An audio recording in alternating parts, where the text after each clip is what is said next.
যে পয়গম্বরকে কালেমার মিশনের দায়িত্ব দিয়েছি এটা কমপ্লিট না হওয়া পর্যন্ত আমার পয়গম্বরকে কেউ একটা চুলের আঘাত দিতে পারবে না, টোকা দিতে পারবে না, আমি আল্লাহ না চাইলে।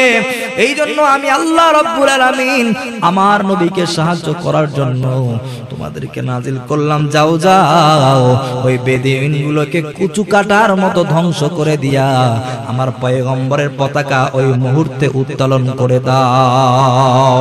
দেরি আর হয় না, হাজার হাজার ফেরেশতারা সেখানে হাজির হয়ে গেল। ওদের তরবারি নিয়া ওদেরকে চিরতরে দুনিয়া থেকে বিদায় করা হলো। পয়গম্বরকে প্রমাণ করে দেওয়া হলো, পয়গম্বর আমি আল্লাহ যে দায়িত্ব তোমাকে দিয়েছি এই দায়িত্ব তুমি পুরা করবা, আর যত বাধা আছে সব বাধা আমি আল্লাহ রব্বুল আলামিন সেট করে দিয়া দাওয়াতের কাজ করা আমি আল্লাহ রব্বুল আলামিন আমার পক্ষ থেকে আপনাকে সহজ করে দিব। আর জোরে বলেন সুবহানাল্লাহ। এই জন্য আল্লাহ রব্বুল আলামিন যে মিশন দিয়া পয়গম্বরকে দুনিয়ার জমিনে নাজিল করলেন, পয়গম্বর বলেন আমার জবানের কথা যারা শুনেছে দুনিয়াতেই তারা জান্নাতের টিকিট পেয়েছে। এই জন্য পয়গম্বরের জবানের কথা অত্যন্ত দামি। এই দামি জবানকে দামি আরো দামি করার জন্য কেবল আল্লাহ তাআলা পয়গম্বরকে দায়িত্ব দিয়েছেন, ইয়া আইয়ুহার রাসূল, এক কথায় আমার পক্ষ থেকে যা আপনার উপর নাজিল হয়েছে আপনি তাম বিশ্বের মানুষের কাছে পৌঁছায় দিবেন। আপনি পৌঁছায় দেন, আমি আল্লাহ রাব্বুল আলামিন যত প্রকারের সহযোগিতা লাগে আমি আল্লাহ আসমান থেকে আপনার উপরে তা নাজিল করে দিব। এই জন্য প্রিয় ভাইয়েরা আমার, আজ পর্যন্ত কালামা নিয়ে ষড়যন্ত্র, কোরআন নিয়ে ষড়যন্ত্র, ইমানদার নিয়ে ষড়যন্ত্র, মুসলমান নিয়ে ষড়যন্ত্র, আলেম সমাজ নিয়ে ষড়যন্ত্র। প্রিয় ভাইয়েরা আমার, এই জন্য কোনোভাবে হালাক হওয়া যাবে না, কোনোভাবে নিজেকে নিস্তেজ মনে। আউযু বিল্লাহি মিনাশ শাইতানির রাজীম। বিসমিল্লাহির রহমানির রহিম। ইয়া আইয়ুহার রাসূল বাল্লিগ মা উনজিলা ইলাইকা মির রাব্বিক সাদাকাল্লাহুল মাওলানাল আযীম। ইন্নাল্লাহা ওয়া মালাইকাতাহু ইউসাল্লুনা আলান নাবী ইয়া আইয়ুহাল্লাযীনা আমানু সাল্লু আলাইহি ওয়া সাল্লিমু তাসলিমা। দুরূদ ইব্রাহিম। আল্লাহুম্মা সাল্লি আলা মুহাম্মাদ ওয়া আলা আলি মুহাম্মাদ কামা সাল্লাইতা আলা ইব্রাহিম ওয়া আলা আলি ইব্রাহিম ইন্নাকা হামিদুম মাজিদ। আল্লাহুম্মা বারিক আলা মুহাম্মাদ ওয়া আলা আলি মুহাম্মাদ কামা বারাকতা আলা ইব্রাহিম ওয়া আলা আলি ইব্রাহিম ইন্নাকা হামিদুম মাজিদ। খোদারি দুনিয়ায় সবই দেখি হয়, খোদারি দুনিয়ায় সবই দেখি হয়, মানুষ মানুষকে কেন মারে? ও আল্লাহ রহম করো রে, ও আল্লাহ রহম করো রে। খোদারি দুনিয়ায় সবই দেখি হয়, খোদারি দুনিয়ায় সবই দেখি হয়, মানুষ মানুষকে কেন মারে? ও আল্লাহ রহম করো রে, ও আল্লাহ রহম করো রে। ওরা মুখে যা বলে কাজে তা করে না, সুদ খেয়ে তারা নামাজও ছাড়ে না। ওরা মুখে যা বলে কাজে তা করে না, সুদ খেয়ে তারা নামাজও ছাড়ে না। ওরাই নেতা হয় ভবের পরে, ও আল্লাহ রহম করো রে, ও আল্লাহ রহম করো রে।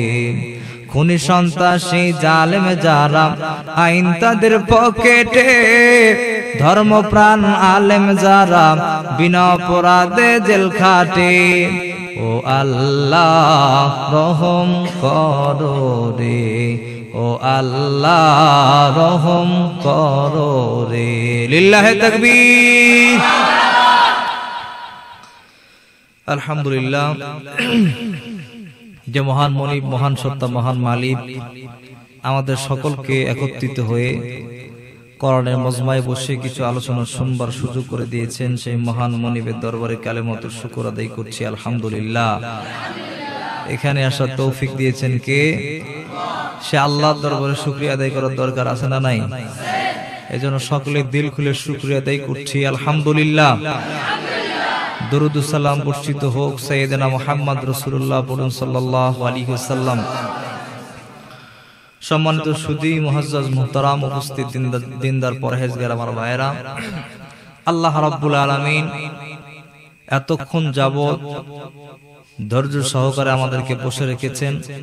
আল্লাহ রাব্বুল আলামিন অল্প সময়ের মধ্যেই যেন সকলকে কামিয়াব দান করেন, আল্লাহ যেন কবুল করেন, আল্লাহুম্মা আমিন।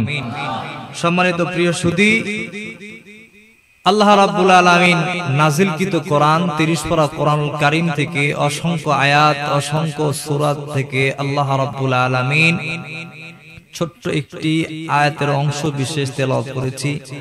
আল্লাহ রাব্বুল আলামিন উক্ত আয়াতকে সামনে রেখে কিছু বিশ্লেষণমূলক বক্তব্য তাকরীর পেশ করার তৌফিক যেন আল্লাহ তাআলা আমাকে দান করে, এমন তৌফিক যেন আল্লাহ তাআলা দান করে একটি বয়ান, একটি কথা গোটা জাতির জন্য হেদায়েতের কারণ, হেদায়েতের কল্যাণ হয়ে দাঁড়ায়, এমন একটি দোয়া আল্লাহ এই মুহূর্তে যেন সকলকে করার তৌফিক দান করেন। এবং এই মুহূর্তে আল্লাহ রাব্বুল আলামিন জবান থেকে এমন কিছু কথা বের করে দেন যে কথা জাতির জন্য কল্যাণের একটি কারণ হয়ে দাঁড়ায়, এমন একটি দোয়া করার জন্য সকলে প্রস্তুতি নেই। আল্লাহ যেন কবুল করেন। আর একবার জবান খুলে পড়েন আল্লাহুম্মা আমিন। সম্মানিত প্রিয় সুধী, আজ থেকে অনেক বছর পূর্বে আল্লাহ রাব্বুল আলামিন এই পৃথিবীর জমিনে নিয়ামতপূর্ণ দুটি জিনিস সৃষ্টি করেছিলেন। কয়টা? জোরে বলেন কয়টা?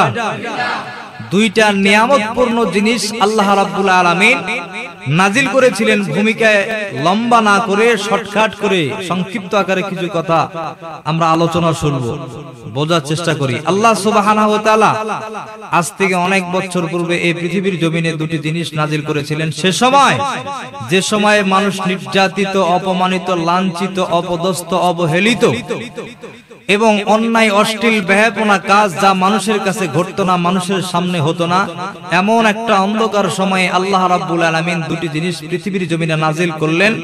অন্ধকার থেকে আল্লাহ রাব্বুল আলামিন আলোর পথ প্রদর্শন দেখাবার জন্য আল্লাহ রাব্বুল আলামিন ওই অশ্লীল বেহায়াপনা কাজ থেকে ফিরে এসে মানুষকে হেদায়েতের পথে জান্নাতে মেহমান বানাবার জন্য আল্লাহ সুবহানাহু ওয়া তাআলা আজ থেকে অনেক বছর পূর্বে দুটি জিনিস পৃথিবীর জমিনে নাজিল করেছিলেন। বলেন আল্লাহু আকবার। আল্লাহ রাব্বুল আলামিন আজ থেকে অনেক বছর পূর্বে আল্লাহ তাআলা এই দুনিয়ার জমিনে মানুষগুলোকে বাঁচাবার জন্য, অভদ্র মানুষগুলোকে সভ্য বানাবার জন্য, অশ্লীল বেহায়াপনা কাজ থেকে মানুষগুলোকে ফিরে আনার জন্য, অন্ধকারের ছন্নর ভিতরে পড়ে থাকা এই মানুষগুলোকে আলোর পথে টেনে হিসেবে বের করে আনার জন্য আল্লাহ রাব্বুল আলামিন আজ থেকে অনেক বছর পূর্বে দুটো জিনিস নিয়ামত হিসাবে বান্দার কাছে আমার আল্লাহ তাআলা নাজিল করে দিলেন। এক নম্বরে বিশ্ব নবী, নবী পয়গম্বর, আখির জামানার নবী, নবী মুহাম্মদ রাসূলুল্লাহ সাল্লাল্লাহু আলাইহি ওয়াসাল্লাম কে দুনিয়ার জমিনে নাজিল করলেন। আর আল্লাহ রাব্বুল আলামিন ওই নবীদের উপরে 30 পারা কোরআন আমার আল্লাহ তাআলা ওই মুহূর্তের মধ্যে নবী পয়গম্বরের উপরে নাজিল করে দিলেন। বলেন সুবহানাল্লাহ। খুব খেয়াল করে শুনতে হবে, যে সময় মানুষ অন্ধকারে ডুবে হাবুডুবু খাচ্ছিল, আলোর কোন রাস্তা নাই, আলোর কোন পথ নাই, এমন একটা মুহূর্তে আল্লাহ রাব্বুল আলামিন প্রদীপ হিসাবে দুটি জিনিস নাজিল করলেন। আমার বন্ধুগণ, মানুষকে শিক্ষা দিতে গেলে শিক্ষার প্রয়োজন হয়, আর শিক্ষা করতে গেলে একটা বইয়ের প্রয়োজন হয়, একখানা কিতাবের প্রয়োজন হয়। আল্লাহ রাব্বুল আলামিন এই পৃথিবীর জমিনের সারা বিশ্ব জগতের মানুষগুলোর মধ্য থেকে আল্লাহ রাব্বুল আলামিন একখানা শিক্ষক হিসাবে দুনিয়ার জমিনে একটা পয়গম্বরকে নাজিল করে বললেন, পয়গম্বর আপনাকে দুনিয়ার জমিনে নাজিল করে দিলাম। ও পয়গম্বর, আপনাকে শিক্ষা দেওয়া হলো, আপনাকে বিশ্বের শিক্ষাবিদ বলা হলো, শ্রেষ্ঠ দার্শনিক বলা হলো, শ্রেষ্ঠ বিজ্ঞানী বলা হলো। ও পয়গম্বর, এই মুহূর্তের মধ্যে আমি আল্লাহ তাআলা আপনার কাছে যদি সংবিধান হিসাবে একখানা বই আর কিতাব যদি নাজিল না করে দেই, ও পয়গম্বর, কেউ আপনাকে শিক্ষিত হলো শিক্ষিত বলবে না। ও পয়গম্বর, এই জন্য আমি আল্লাহ রাব্বুল আলামিন আপনার দিনটাকে কমপ্লিট করার জন্য, আপনার শিক্ষাকে মূল্যায়ন করার জন্য আমি আল্লাহ রাব্বুল আলামিন আমার পক্ষ থেকে একখানা আসমানি কিতাব নাজিল করে দিলাম। ওই কিতাবটার নাম হলো 30 পারা কোরআনুল কারীম। বলেন সুবহানাল্লাহ। প্রিয় ভাইয়ের আমার, এই জন্য খুব খেয়াল করে শুনতে হবে। এমন একটা মুহূর্তে আল্লাহ রাব্বুল আলামিন নির্বিঘ্ন সময় পয়গম্বরের উপরে, পয়গম্বর আরবি সাল্লাল্লাহু আলাইহি সাল্লামের উপরে সে সময় 30 পারা কোরআন নাজিল করলেন। কি কারণে? এই মানুষগুলোকে অন্ধকার থেকে আলোর পথের পথ প্রদর্শন করার জন্য, আলোর পথে আনার জন্য, যাতে করে মানুষ ঈমান নামক দৌলত এবং এর পাশাপাশি মানুষকে আল্লাহ রাব্বুল আলামিন এই কলবকে পরিষ্কার করাবার জন্য, মানুষের দিনটাকে কমপ্লিট হওয়ার জন্য, মানুষ কিভাবে চলবে, কিভাবে খাবে, কিভাবে নিবে, কিভাবে পড়বে, কিভাবে শিক্ষা অর্জন করবে, কিভাবে বাস্তব জীবনটাকে সাজাবে, এমন আল্লাহ রাব্বুল আলামিন কৌরফলাইট কোরআন শরীফ আল্লাহ তাআলা কমপ্লিটলি মানুষের হেদায়েতের জন্য, মানুষের কল্যাণের জন্য আল্লাহর পয়গম্বরের উপরে ঠিক ওই সময় এই 30 পারা কোরআন আল্লাহ তাআলা নাজিল করলেন। বলেন আলহামদুলিল্লাহ। আল্লাহ রাব্বুল আলামিন পয়গম্বরকে ডাক দিয়ে বলেন, পয়গম্বর, আমি আপনার উপরে 30 পারা কোরআন নাজিল করলাম। এই 30 পারা কোরআনের মধ্যে আমার আল্লাহ রাব্বুল আলামিন অন্যত্র জায়গায় অনেক কথা বলেছেন। আমি যেই কথাটা বলাবার জন্য কেবলমাত্র শুধু এই কথাটি বলেছি, এই কথাটা উপস্থাপন করার পিছনে এক নম্বর কারণ হলো আল্লাহ রাব্বুল আলামিন পয়গম্বরের উপরে যে কোরআন নাজিল করলেন, এই কোরআনের ভিতরে আমার আল্লাহ তাআলা জানাই দিলেন, পয়গম্বর, ইয়া আইয়ুহার রাসূল বাল্লিগ মা উনজিলা ইলাইকা মির রাব্বিক। আল্লাহ রাব্বুল আলামিন ডাক দিয়ে বলেন, পয়গম্বর, আমার পক্ষ থেকে যা আপনার উপরে অবতীর্ণ হয়েছে আপনি তা তামাম বিশ্বের মানুষগুলোকে পৌঁছায় দেন, জানায় দেন। এক কথায় পয়গম্বরকে আমার আল্লাহ তাআলা কেবলমাত্র নাজিল করলেন। আল্লাহর পক্ষ থেকে যা কিছু বার্তা আসবে, যা কিছু কথা আসবে, এই কথাগুলি তামাম বিশ্বের মানুষের কাছে পৌঁছায় দিবে, এটা পয়গম্বরের দায়িত্ব।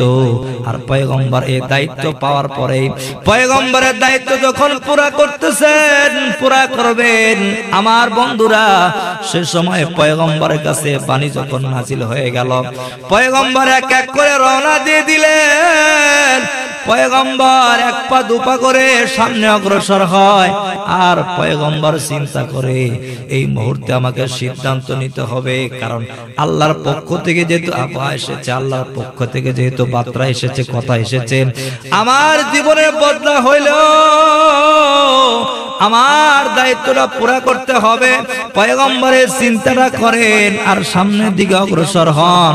চিন্তা করেন মক্কার জমিনের মানুষগুলো যত খারাপ হয়ে আছে, আমি পয়গম্বর এক আল্লাহর ঘোষণা যদি দেয়, আমি আল্লাহ পয়গম্বর এক আল্লাহর ঘোষণা যদি দেয়া দেয়, আমি পয়গম্বর এক আল্লাহর ঘোষণা যদি দিয়া দেই, আমি পয়গম্বর একটা নয় দুইটা নয় 360টা দেবীকে সে সময় মানুষরা পূজা করত। এই সময় যদি 360টা দেবীকে বাদ দিয়া এক আল্লাহর ঘোষণা আমি পয়গম্বর যদি দিয়া দেই, হয়তো আমি পয়গম্বরের উপরে অনেক নির্যাতন আসতে পারে, নিপীড়ন আসতে পারে, আমি পয়গম্বরের উপরে অনেক টর্চার হতে পারে, পয়গম্বরের উপরে লাঠি চার্জ হতে পারে, কিন্তু আমার আল্লাহ তো বলে দিয়েছেন ইন্নাল্লাযীনা ক্বালু রব্বুনাল্লাহ, আল্লাহু আকবার। বন্ধ না করলে হচ্ছে না,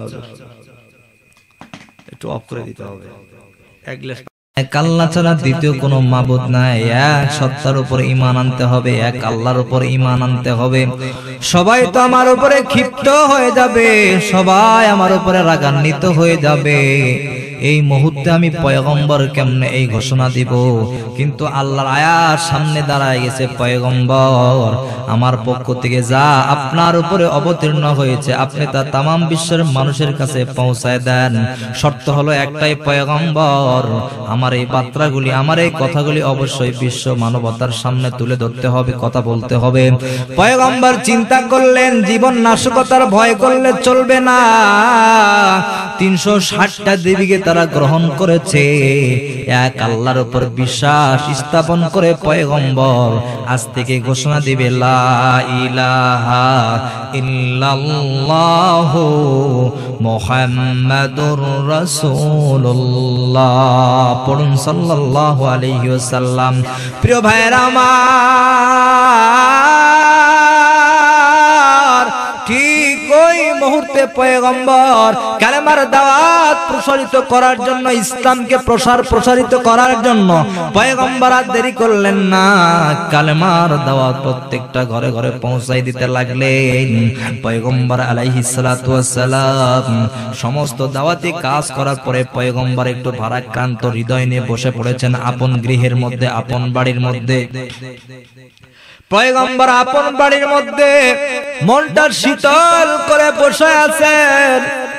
ঠিক ওই সময় নবী পয়গম্বর আরবি সাল্লাল্লাহু আলাইহি সাল্লাম প্রিয় বিবি, ওনার প্রিয় স্ত্রী হযরত খাদিজাতুল কুবরা রাদিয়াল্লাহু তাআলা আনহা ঠিক ওই মুহূর্তের মধ্যে নিজের হাত দ্বারা আটা দিয়া রুটি তৈরি করতেছে পয়গম্বর খাবে বলে।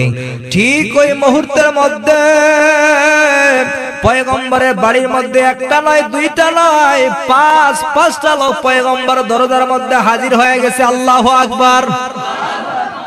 পয়গম্বরের দরজার মধ্যে যখন হাজির হয়ে গেছে, আপন গৃহের মধ্যে যখন হাজির হয়ে গেছে, আস্তে করে দরজার মধ্যে টক করে পয়গম্বর এই মুহূর্তের মধ্যে আপনি বেরিয়ে আসেন। পয়গম্বর আর দেরি করলেন না, এক পা দুপা করে আসার পরে দরজা যখন খুলে দেয়, তাকায় দেখে একটা নয় দুইটা নয়, আমার বাড়ির মধ্যে 5টা মানুষ হাজির হয়ে গেছে। আল্লাহু আকবার। কয়টি মানুষ? 5টি মানুষ হাজির হয়ে গেছে। যে 5টি মানুষের মাথায় ছিল টুপি, গায়ে ছিল জুব্বা, হাতে ছিল তসবিহ। এই দৃশ্য দেখার পরে পয়গম্বর মনে মনে ভাবলেন, নিশ্চয়ই নিঃসন্দেহে মুমিন, পরহেজগার, মুত্তাকিন, ঈমানদার, এতে কোনো সন্দেহ নাই। পয়গম্বরের মনে আনন্দ প্রকাশ পেয়েছে। পয়গম্বর খুশি হয়ে বললেন, আপনাদের পরিচয় চাই। পয়গম্বর দেরি করলেন না, বললেন, ভাইজান আপনাদের পরিচয় গুলো দিয়া দেন। পয়গম্বর মনে করেছেন ইমানদার বান্দা, আসলে তো ইমানদাররাই টুপি পরে, ইমানদাররাই পরহেজগার হয়, ইমানদারের হাতের মধ্যেই থাকে তাসবিহ, ইমানদারের গায়ে থাকে তো জুব্বা, এই জন্য পয়গম্বর বিশ্বাস করেছেন ইমানদার। পয়গম্বর ডাক দিয়ে বলেন, বাবারা কি ব্যাপার, 5 জন মানুষ আমার চোখের সামনে আপনারা উপনীত হয়ে গেছেন, হাজির হয়ে গেছেন, কি চান, কি করতে পারি?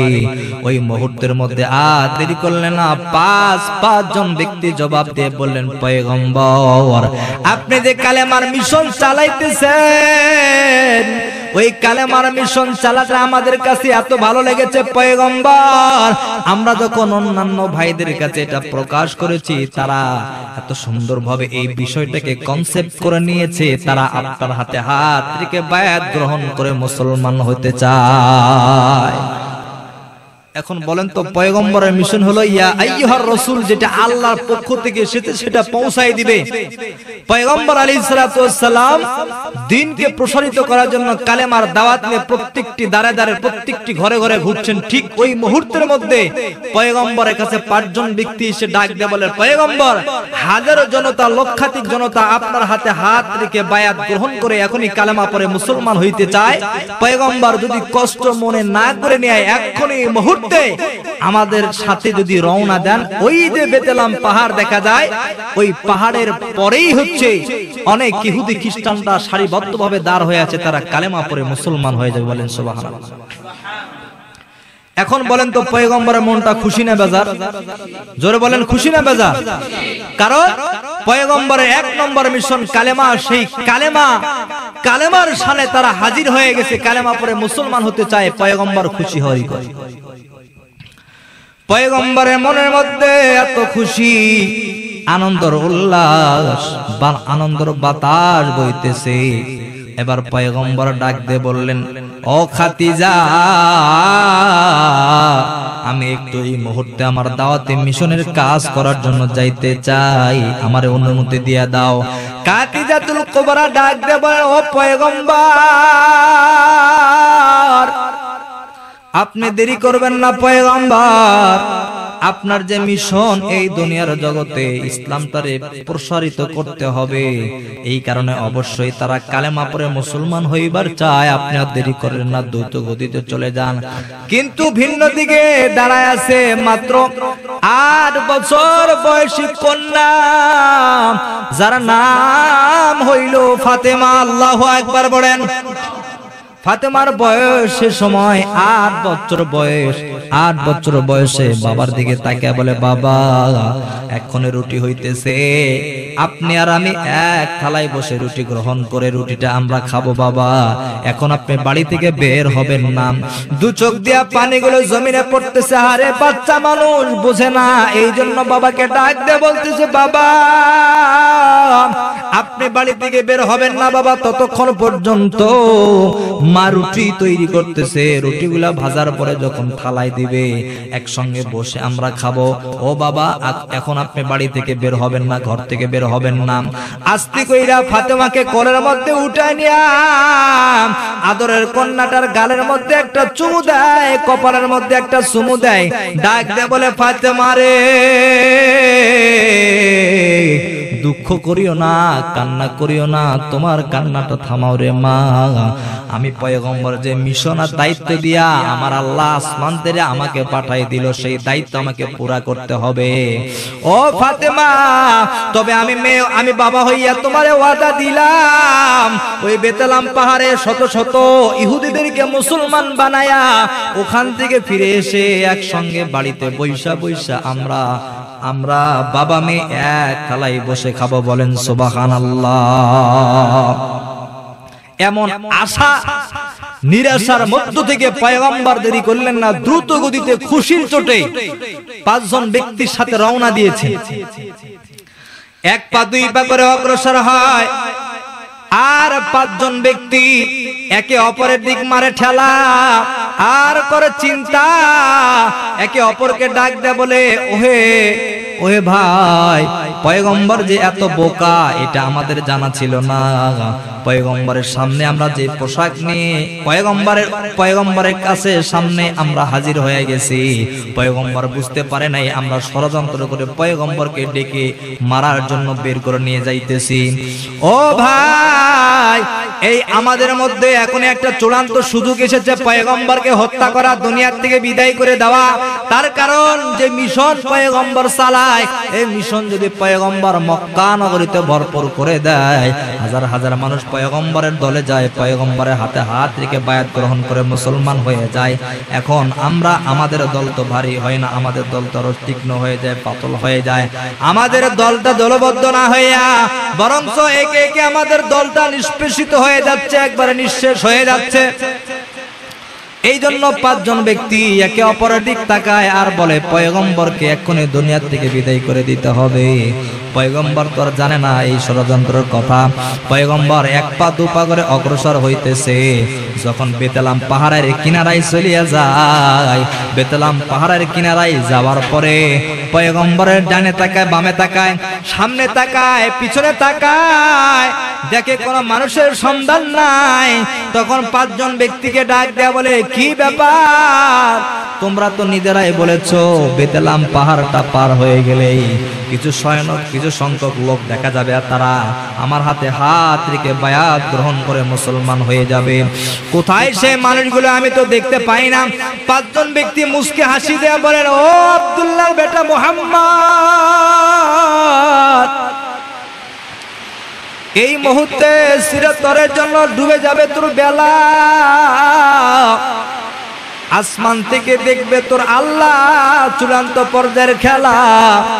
দেখি কোন আল্লাহ তোমারে বাঁচায়, কোন প্রভু তোমারে বাঁচায়, কোন আল্লাহ তোমারে বাঁচায়।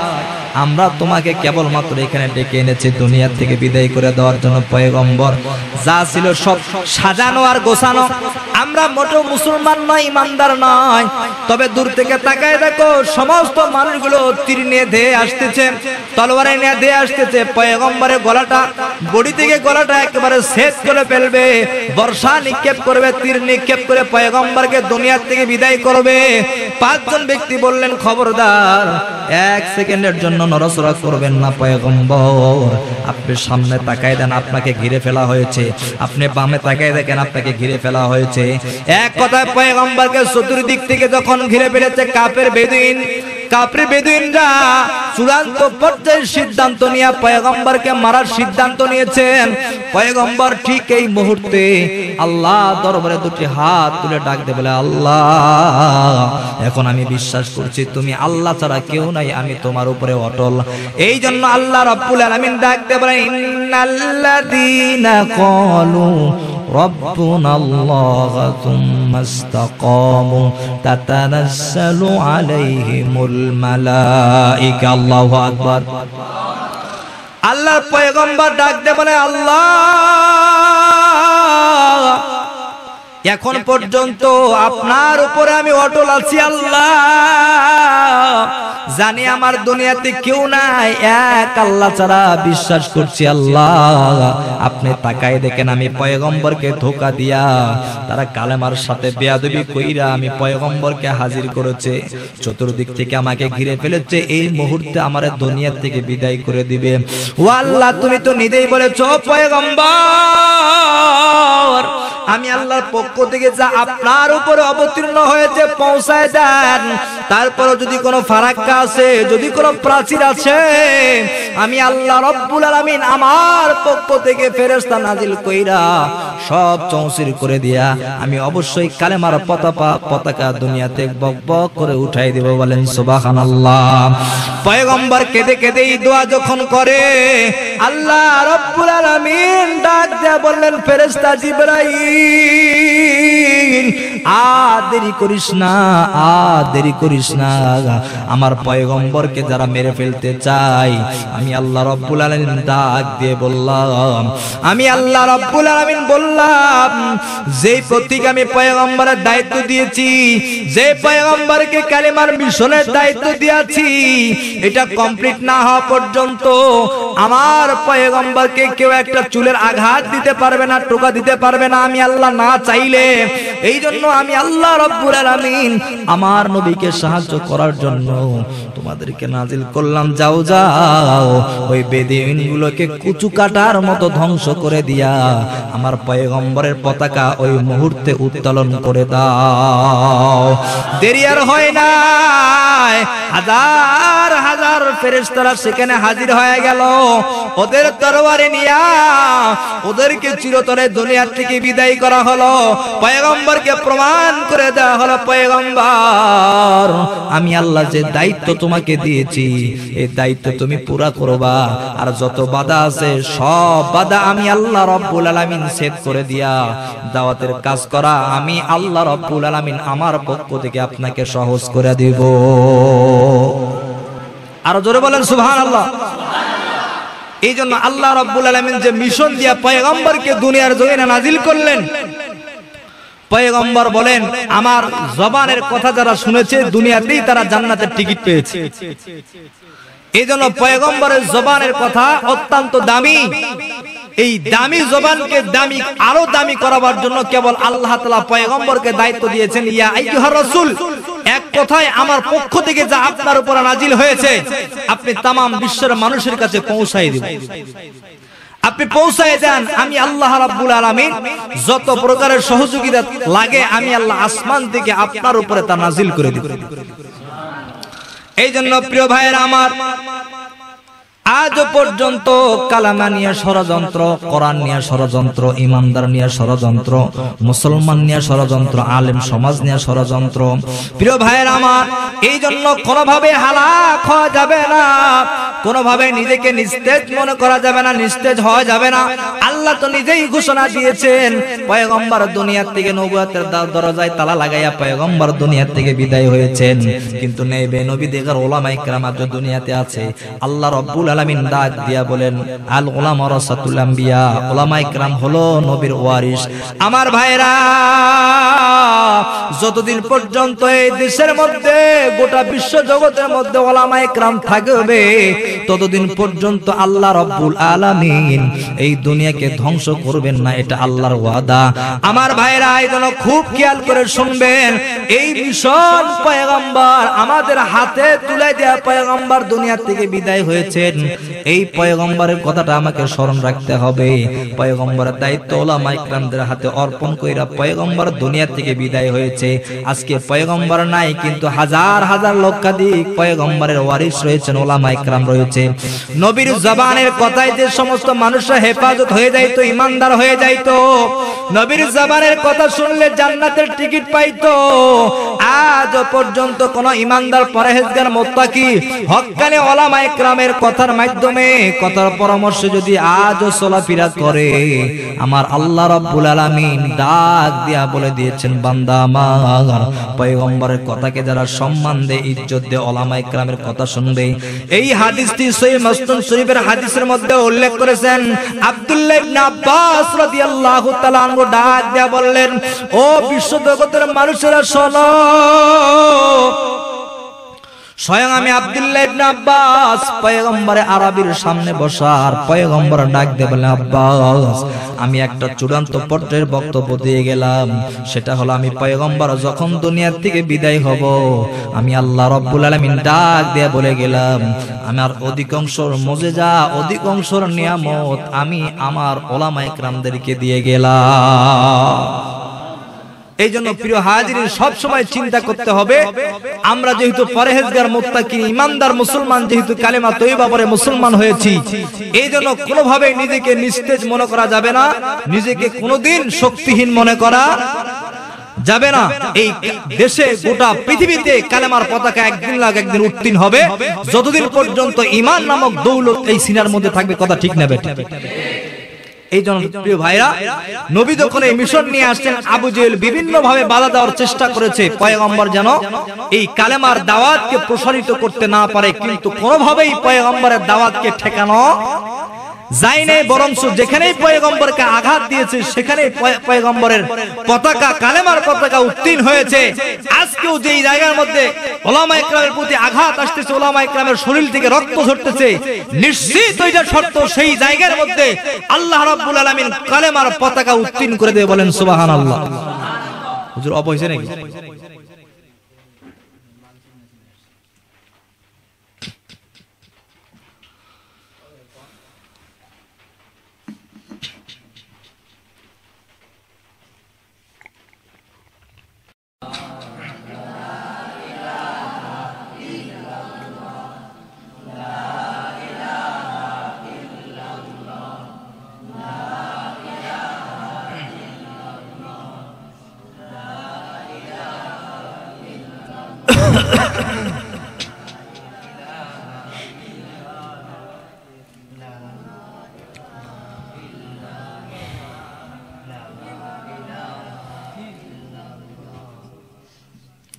প্রিয় উপস্থিতি, এই জন্য আমাদের মনে রাখতে হবে, যুগে যুগে যে সমস্ত পয়গম্বরের উপর আঘাত এসেছিল, যুগে যুগে যে সমস্ত সাহাবা একরামদের উপরে আঘাত এসেছিল, সে সময় যত মুসলমানদের উপর নির্যাতন বেড়েছে, ইসলাম তত বেশি প্রসারিত হয়েছে। আল্লাহু আকবার।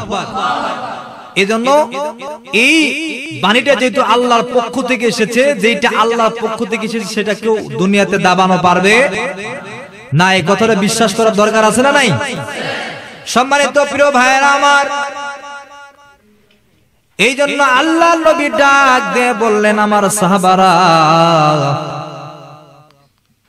আমি পয়গম্বরের দায়িত্ব হলো আল্লাহর পক্ষ থেকে যা এসেছে পৌঁছায় দেওয়া। এখন আসুন, আল্লাহর পয়গম্বর সাহাবাদেরকে ডাক দিয়ে বললেন, ও আমার সাহাবারা, এখন আর একটা ডিউটি তোমাদের জন্য রয়েছে, আল্লাহ তাআলা দিয়েছেন। শুধু কেবলমাত্র আল্লাহর পক্ষ থেকে যা আমার উপরে নাজিল হয়েছে আমি মানুষদের কাছে তা পৌঁছায় দিব। শুধু পৌঁছায় দিলে হবে না, বরং আবার ওই পৌঁছানো কথাগুলো যারা গ্রহণ করে বাস্তব জীবনে আমল করবে, আমার আল্লাহ রাব্বুল আলামিন ওয়াদা দিয়েছেন, ও পয়গম্বর, ওই সমস্ত বান্দাদেরকে আমার দিদারে ধন্য করে ওই বান্দাদেরকে রাজিতে পরিপূর্ণ জান্নাত, জান্নাতুল ফেরদাউস দিয়া তাদের কপালটারে আমি আল্লাহ তাআলা ধন্য করে দিব। এই জন্য যুগে যারা যারা পয়গম্বরের কথা শুনেছে তারা জান্নাতের টিকিট পেয়েছেন। টিকিট পেয়েছেন হযরতে আবু বকর সিদ্দিক রাদিয়াল্লাহু তাআলা আনহু, টিকিট পেয়েছেন হযরতে ওমর রাদিয়াল্লাহু তাআলা আনহু, টিকিট পেয়েছেন খলিফাতুল মুসলিমিন হযরত ওমর, টিকিট পেয়েছেন হযরত ওসমান রাদিয়াল্লাহু তাআলা আনহু।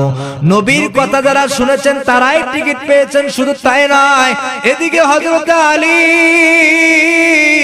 যাকে আল্লাহ তাআলা দুনিয়ার সম্পদ থেকে একেবারে করেছিলেন খালি, কিন্তু পয়গম্বরের কথা শোনার পরে আলী রাদিয়াল্লাহু তাআলা আনহুর আল্লাহ রাব্বুল আলামিন পয়গম্বরের কথা শোনার কারণে এমন একটা নিয়ামত হযরতে আলীকে দান করলেন।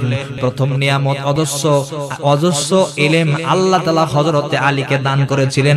দুই নম্বর কথা, জান্নাতের মহিলাদের যিনি সর্দার হবে হযরতে ফাতেমাতুজ জোহরা রাদিয়াল্লাহু তাআলা আনহা, এই ফাতেমার সাথে হযরতে আলী রাদিয়াল্লাহু তাআলা আনহুর বিবাহের ব্যবস্থা করেছেন। এই দুইটা নিয়ামত আমার আল্লাহ তাআলা দান করেছেন হযরতে আলীকে। কারণ হলো একটা, পয়গম্বর যে কথাগুলি বলেছেন হযরতে আলী ওই কথাগুলি শুনেছিলেন। প্রিয় বন্ধুরা আমার, খুব খেয়াল করে শুনবেন, এই কথাটা বলি শেষ করে দিব। শর্টকাট করে চূড়ান্ত পর্যায়ের কথাটা শুনে নেই। আল্লাহ রাব্বুল আলামিন চূড়ান্ত পর্যায়ে কথা বলে দিলেন, ইয়া আইয়ুহার রাসূল বাল্লিগ মা উনজিলা ইলাইকা মির রাব্বিক। আমার বন্ধুরা এই কথাটা বুঝাইতে গিয়ে তাফসীরে কাবীরের মধ্যে, তাফসীরে কুরতুবীর মধ্যে অনেক লম্বা কথা আলোচনা করেছেন। যাকে সে সমস্ত কথাগুলি বলা হয়তো সম্ভবপূর্ণ হবে না, কিন্তু বন্ধুরা আমার কমপ্লিটলি ভাবে কথাটা আমাদেরকে শুনতে হবে, জানতে হবে পয়গম্বরের কথা শুনলে কি এমন উপকার হবে। আমার বন্ধুগণ খুব খেয়াল করে শুনবেন। হযরতে ফাতেমাতুল জোহরা রাদিয়াল্লাহু তাআলা আনহা, ফাতেমাতুল জোহরা রাদিয়াল্লাহু তাআলা আনহা ঘরের মধ্যে একদিন বসে আছে, ঠিক ওই রাত্রিতে ফজরের আজান হয়ে গেল। ফাতেমা জোহরা রাদিয়াল্লাহু তাআলা আনহা একটু একটু করে অসুস্থ বিরাজ করছেন, একটু জ্বর, কখনো শরীরের মধ্যে ব্যথা। ঠিক ওই সময়ের মধ্যে হযরতে আলী রাদিয়াল্লাহু তাআলা আনহু ফজরের জামাত শেষ করে বাড়ির মধ্যে রওনা দিচ্ছেন। বাড়ির গেটের মধ্যে যখন পা দিবে, পা দিয়া তাকায় দেখে এত অসুস্থ মানুষটা বাড়ির মধ্যে দ্রুত গতিতে সব কাজগুলো স্টার্ট করে দিয়েছে। হযরতে আলী রাদিয়াল্লাহু তাআলা আনহুর প্রতিনিয়ত নিয়ম ছিল, হযরতে আলী যখন ফজরের নামাজ আদায় করত, ফজরের নামাজ আদায় করার শেষ হলেই তিনি মসজিদে নববীতে বসে কোরআনুল কারীমের তেলাওয়াত করত। আলহামদুলিল্লাহ পড়েন। কিন্তু অন্য দিনের বেলায় আজকে একটু ভিন্ন রকম। হযরতে আলী রাদিয়াল্লাহু তাআলা আনহু সেই দিন কোরআন তেলাওয়াত করা বাদ দিয়ে তার মনটা কেন জানি জীর্ণ শীর্ণ, মনটা কেন জানি খারাপ। এইজন্য আলী এক পা দু পা করে বাড়ির মধ্যে চলে আসতেন। প্রথম পাটা যখন প্রথম গেটের মধ্যে দিয়েছেন, সাথে সাথেই তাকায় দেখেন অসুস্থ স্ত্রীকে ঘরে রেখে মসজিদে গেলাম, কিন্তু এখন এসে দেখি বাড়ির সমস্ত কাজগুলো স্টার্ট করে দিয়েছে। বিষয়টা কি? আবার হযরতে আলী তাকায় দেখেন ফাতেমার চোখ দিয়া পানিগুলো জমিনে পড়তেছে, দুটি গাল লালে লাল হয়ে আছে। বন্ধুরা আমার, আশ্চর্য ঘটনা, হযরতে আলী আর দেরি করলেন না। অসুস্থ মানুষের সমস্ত কাজগুলো স্টার্ট করা দেখে তিনি দ্রুত গতিতে ফাতেমার কাছে এসে জিজ্ঞাসা করলেন, ফাতেমা কি ব্যাপার, তোমার অসুস্থ শরীর নিয়ে তুমি সব কাজগুলো স্টার্ট করে দিয়েছো কেন? ফাতেমা কখনো গিয়া ময়লা যুক্ত কাপড়গুলা বালতির মধ্যে করে ভিজায় রাখছে, আবার কখনো কাপড়গুলোর ময়লা পরিষ্কার করে, আবার কখনো কখনো এসে চুলাতে রান্না কি যেন উঠাই দিয়েছে, এজন্য চুলার মধ্যে আগুন ধরাই দেয়া, মাঝে মাঝে চুলার মধ্যে খেয়ার কুড়াও দিতেছে। আবার অনেক সময় দেখা যায় হযরতে ফাতেমা মাঝে মাঝে উঠানটাও ঝাড়ু দিচ্ছে, আবার দুটি গাল লাল হয়ে আছে, দু চোখ দিয়ে আবার পানি। জিজ্ঞাসা করলেন, আলী ও ফাতেমা কি ব্যাপার, কি ব্যাপার, সমস্ত কাজগুলো তোমার স্টার্ট করে দিয়েছো কেন? ফাতেমা ডাক দিয়ে বললেন, স্বামী আমার অন্য কোনো বিষয় নয়, আপনি কোনো টেনশন নেবেন না। আলী বললেন, না রে ফাতেমা না, আমি তোমার স্বামী, অনেক বছর যাবত তোমার সাথে আমি ঘর সংসার করি, আমি তোমাকে চিনি, আমি তোমাকে জানি। ফাতেমা বলো বলো তোমার অন্তরের মধ্যে কষ্টটা কি বিরাজ করতেছে? ফাতেমা যখন কথা বলেন না, এবার আলী ডাক দিয়ে বলেন, নবীর কসম দিয়া বলি ফাতেমা,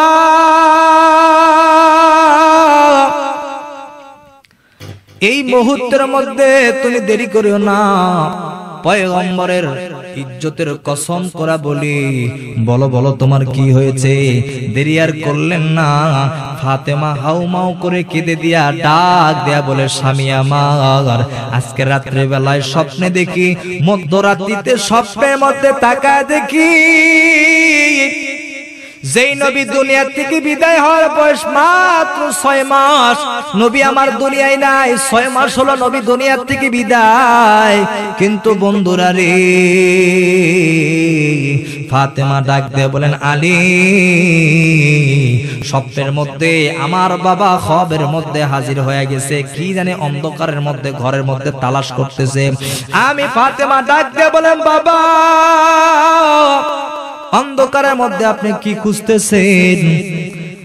ফাতেমা বললেন, আমার হাতটা খপ করে চেপে ধরে আমার বাবা ডাক দেয়া বলেন, মা আমি এই মুহূর্তে তোমাকেই খুঁজতেছি রে মা।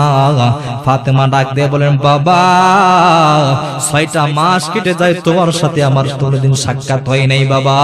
বলো বলো কি কারণে তুমি আমার কাছে এসেছো, কি চাও বলো বাবা, জলদি করে বলে দাও। আল্লাহু আকবার। ফাতেমার এই কথার জবাবে নবী পয়গম্বর ডাক দিয়ে বলেন, ফাতেমা আজকে দ্বিতীয় রমজান, কিন্তু আমি তোমাকে বলার জন্য এসেছি ফাতেমা, আগামী কালকে তৃতীয় রমজান। মারে মা, আজ রাত্রিতে তুই তোর স্বামী সন্তানের সাথে এক জায়গায় সিহরিটা করবি, আর আগামী কালকে তৃতীয় রমজান সন্ধ্যা বেলায় মা আর বাবা এক জায়গায় বসে আমরা ইফতার করব। ফাতেমা এই কথাটা বলার পরেই বললেন, হযরত আলী এই স্বপ্ন দেখার পরেই আমার ঘুম ভেঙে যায়। এই কথাটা শোনার পরে আলীর চোখ দিয়ে পানি বের হয়, আলী থরথর করে কাঁপে। একটা গাছ জমিনে পড়ে গেলে যেমন আওয়াজ হয়, ঠাস করে হযরত আলী এই কথা শোনা মাত্রই জমিনে পড়ে গেল। ফাতেমা বললেন, স্বামী আমার, আপনি চিন্তা করবেন না। তাফসীরের কিতাবের মধ্যে বলেছেন, এর ব্যাখ্যা হলো হযরত আলী বুঝতে পেরেছেন পয়গম্বর তো দুনিয়াতে নাই, দুনিয়া থেকে বিদায়। পয়গম্বর বলেছে আগামী কালকে একসাথে এক থালায় মা বাবা মিলে আমরা ইফতারি করব। এর দ্বারা প্রমাণ হয়ে যায় ফাতেমা দুনিয়াতে আর বেশি দিন বাঁচবে না, দুনিয়া থেকে বিদায় হবে। প্রিয় ভাইরা আমার, আলীর সাথে কথোপকথন হয়ে গেল। এক পর্যায়ে দুইজন একনিষ্ঠতার সাথে এক হয়ে কান্নাকাটি করতেছে। ঠিক ওই মুহূর্তে দুইটা সন্তান হাসান আর হুসাইন হাজির হয়ে গেলেন। দেখেন মার চোখের মধ্যে পানি, বাবার চোখের মধ্যে পানি। ডাকতে বলেন, মা তোমার চোখের মধ্যে কেন পানি, তোমার বাবা তোমার চোখের মধ্যে কেন পানি? আলী হাউমাউ করে কান্নাকাটি করে।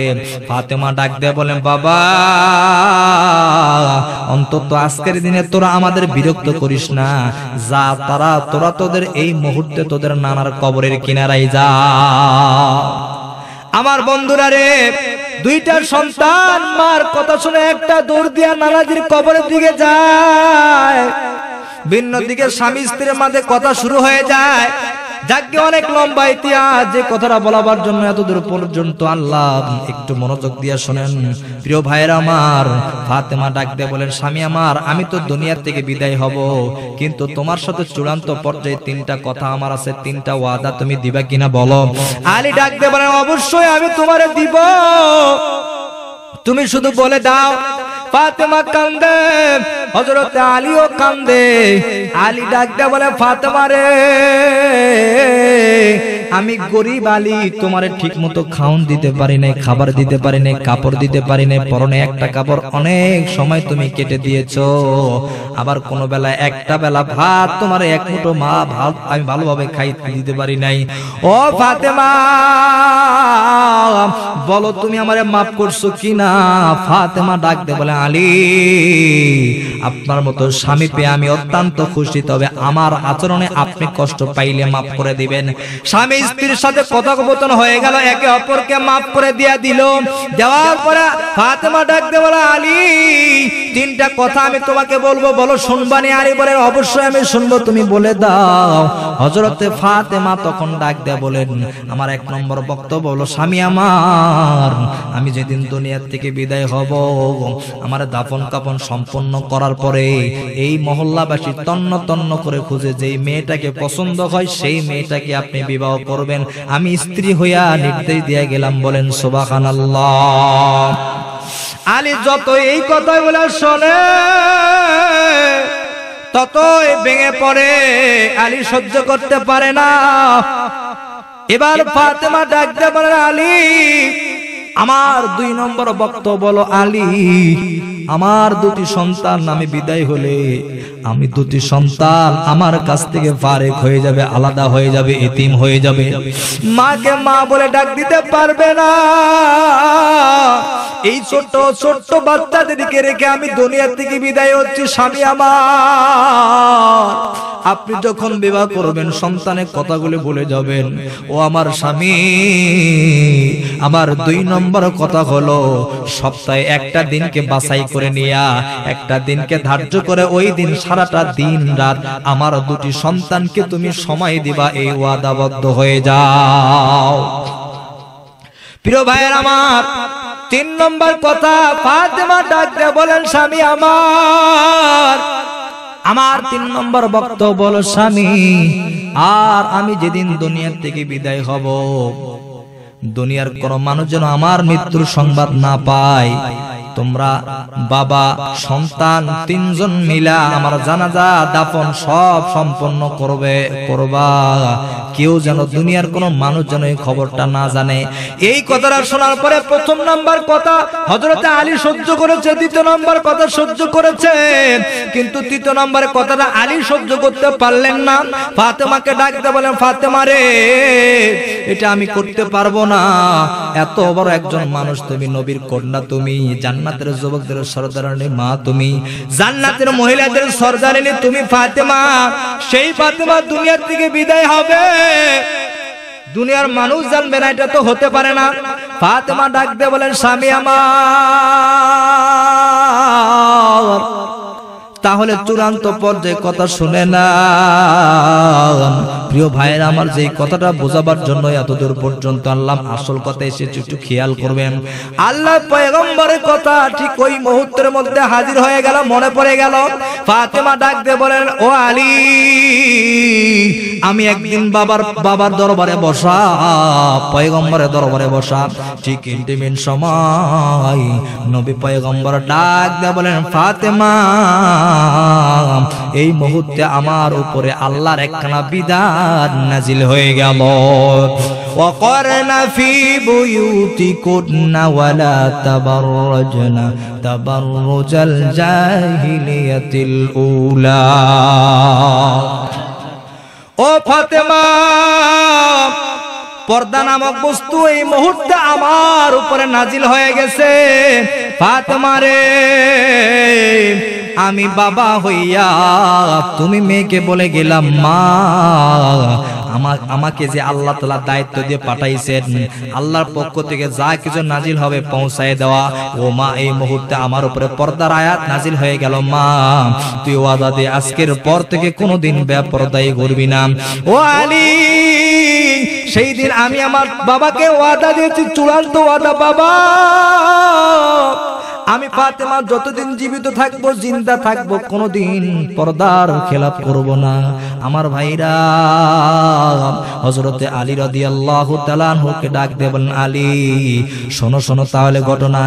ওই দিন থেকে আজ পর্যন্ত আমি ফাতেমার কোন বেগানা পুরুষ, নগের একটা আঙ্গুল, নগের একটা খোসা পর্যন্ত কোন মানুষ বেগানা পুরুষ দেখতে পাই নাই। ও আলী, আমি যেদিন দুনিয়া থেকে বিদায় হব, মানুষগুলো যদি জেনে যায়, মানুষরা তো জানবে ফাতেমা মোটা ছিল না চিকন ছিল, ফাতেমা লম্বা ছিল না খাটো ছিল।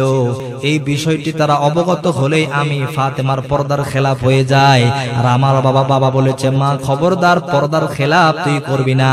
ও আলী, সেই দিন থেকে আমি শপথ পেয়েছি, কোনদিন পর্দার খেলাপ করব না। স্বামী আমার, বন্ধুরা, যাকে অনেক লম্বা ইতিহাস।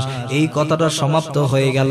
যাওয়ার পরে হযরতে ফাতেমা জোহরা রাদিয়াল্লাহু তাআলা আনহা ঠিক ওই মুহূর্তে দুনিয়া থেকে বিদায় নিলেন। পড়েন, ইন্না লিল্লাহি ওয়া ইন্না ইলাইহি রাজিউন। ফাতেমা দুনিয়া থেকে বিদায় হয়ে গেল। এরপরে কাফন সম্পূর্ণ করা হলো, জানাজা কমপ্লিট করা হলো। প্রিয় ভাইরা আমার, হৃদয় বিদয় ঘটনা। ফাতেমা দুনিয়া থেকে বিদায় হলো, জানাজা কমপ্লিট, কাফন কমপ্লিট। কিন্তু বন্ধুরা রে, হাজলা ধরার জন্য কমপক্ষে 4 জন লোকের প্রয়োজন, কিন্তু সেখানে 3 জন লোক হাজির হয়ে গেল। এক নম্বরে আলী, দুই নম্বরে হাসান আর হুসাইন। আমার বন্ধুরা, তিনটা মানুষ যখন তিন দিকে দাঁড়ায় যায়, একটা জায়গা শূন্য থেকে যায়, এই কারণে কোনোভাবে হাজলাটাকে ওঠা যায় না। এই জন্য হযরতে আলীও কান্দে, হযরতে ইমাম হাসান হুসাইন কান্দে। আলী ডাক দিয়া বলে, শেষ সময় আমার স্ত্রী একটা ওসিয়ত করে গেছে, সেটাও যদি আমি রাখতে না পারি, আমি আমার স্ত্রীর কথা রাখবো না দ্রুত গতিতে আমি আমার স্ত্রীকে দাফন করব? প্রিয় ভাইরা আমার, জান্নাতের যুবকদের সরদার হাসান আর হুসাইন মনে মনে চিন্তা করছে এখন কি অবস্থা হবে। বন্ধুরা, আমাদের আর হলো না। ওই দিক দিয়া আবু যর গিফারী রাদিয়াল্লাহু তাআলা আনহু ইশারের জামাত আদায় করার পরে সুন্নত তরিকায় শুয়ে পড়ছেন।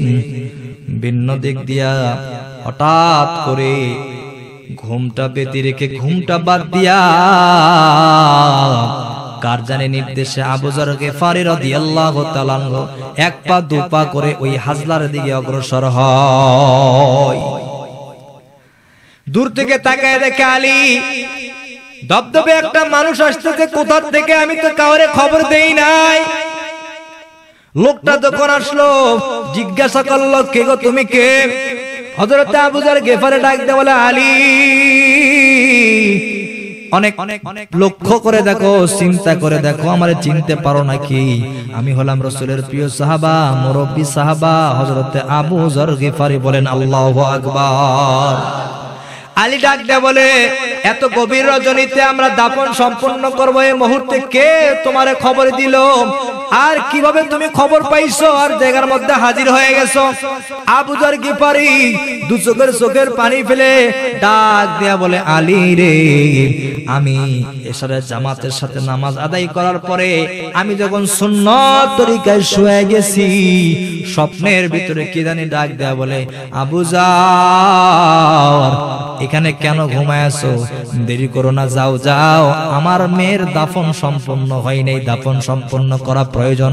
একটা মানুষের অভাব হওয়ার কারণে দাফন সম্পন্ন করা যায় না। যাও রে যাও গিফারী, ওই মেয়ের দাফন যদি সম্পন্ন করতে পারো, আল্লাহ রাব্বুল আলামিন অনেক বড় নিয়ামত দুনিয়াতে তোমাকে আল্লাহ দান করে দিবে। ও আলী, এই কথা শোনার পরে আমি তাড়াতাড়ি চলে এসেছি। আলী, চলো, আর দেরি করা যাবে না, দাফন সম্পন্ন করতে হবে। প্রিয় ভাইরা আমার, দাফন সম্পন্ন করবে।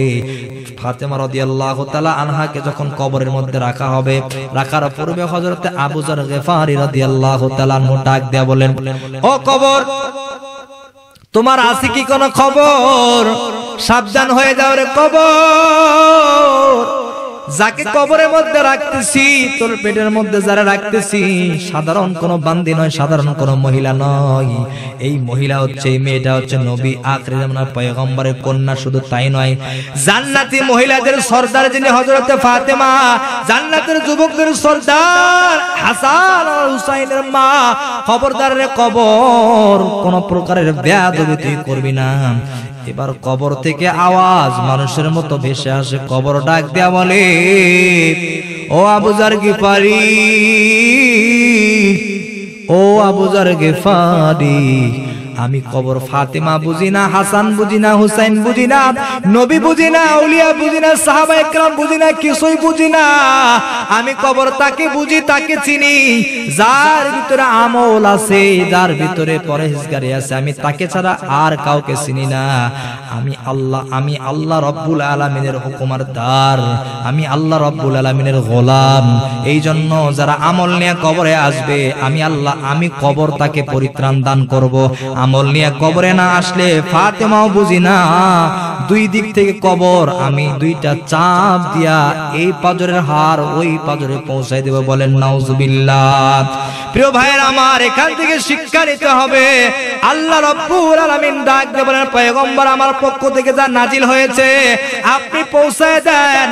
আর কোন মানুষ যদি আপনার কথাগুলোকে গ্রহণ করে নেয়, আল্লাহ রাব্বুল আলামিন তাকে অবশ্যই জান্নাত দান করবে। আমার প্রিয় ভাইরা, পয়গম্বরের কথা হযরতে ফাতেমা মানার কারণে জান্নাতের মহিলাদের সরদার আমার আল্লাহ রাব্বুল আলামিন তাকে দান তো করেছেনই, সেই সাথে আল্লাহ রাব্বুল আলামিন ফাতেমাকে জান্নাতি হিসাবে ঘোষণা দিয়েছেন। বলেন সুবহানাল্লাহ। লা ইলাহা জোরে লা ইলাহা লা ইলাহা ইল্লাল্লাহু মুহাম্মাদুর রাসূলুল্লাহ। পড়ুন সাল্লাল্লাহু আলাইহি সাল্লাম। প্রিয় উপস্থিতি, অনেক গভীর রাত হয়ে গেছে। শেষ পর্যায়ে আল্লাহ রাব্বুল আলামিন এতক্ষণ পর্যন্ত যে সমস্ত কথাগুলি শুনলাম, স্বল্প কথাগুলি সকলকে আমল করার তৌফিক আল্লাহ দান করুক। সেই সাথে আল্লাহ রাব্বুল আলামিন এই দুনিয়ার জগতে যতদিন বাঁচবো আল্লাহ রাব্বুল আলামিন হুকুমাতগুলোকে যেন আমরা সঠিকভাবে আদায় করতে পারি, পালন করতে পারি, এমন তৌফিক যেন আল্লাহ তাআলা আমাদেরকে দান করেন। পড়েন আল্লাহুম্মা আমিন। ওয়া আখিরু দাওয়ানা আলহামদুলিল্লাহি রাব্বিল আলামিন। আসসালামু আলাইকুম ওয়া রাহমাতুল্লাহি ওয়া বারাকাতুহু।